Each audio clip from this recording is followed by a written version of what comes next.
One more way that Louis proved he was a divine right ruler was by controlling nature like a god.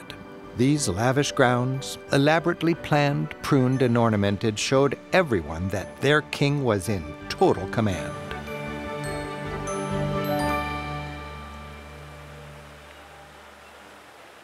Only the Sun King could grow orange trees here in chilly northern France. And Louis XIV, he had 1,000. Fountains, another great way for a king to illustrate his power over nature, were a huge attraction, a marvel of both art and engineering. The king's engineers literally rerouted a river to power these. While the fountains ran for Louis whenever he liked, they run for tourists only on weekends. The Apollo Basin shows the sun god, aka Louis, in his chariot as he starts his daily journey across the sky. The emerging horses give the impression of the sun rising out of the mists of dawn.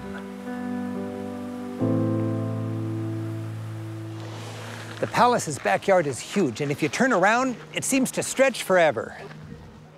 Versailles was laid out along an 8-mile axis. You could get lost exploring it. Golf carts and rental bikes make that a fun option. Or just enjoy a lazy paddle on the Grand Canal. Versailles began as a country escape, but the chateau soon became as busy as Paris itself. So Louis, needing an escape from his escape, built this smaller palace buried deep in his vast backyard. The delicate Grand Trianon was the king's private residence, far from the main palace.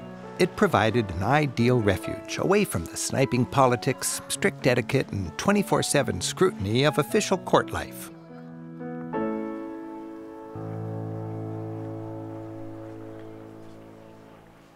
With ever more power and wealth, France's ruling elite became dangerously out of touch and detached from the grinding reality of its people's daily lives.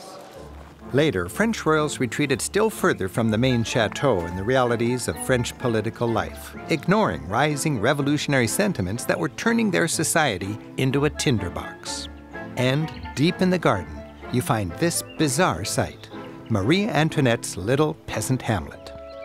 She longed for the simple life of a peasant, not the hard labor of real peasants who sweated and starved all around her, but a fairy tale world of simple country pleasures. So she built this rustic fantasy. The little hamlet was an actual working farm with a dairy, a watermill, and domestic animals. This is where the queen tended her perfumed sheep in her manicured gardens. Until that day, the revolution arrived, and her hungry peasantry stormed the palace, marched her and the king back into Paris, and eventually cut off their heads.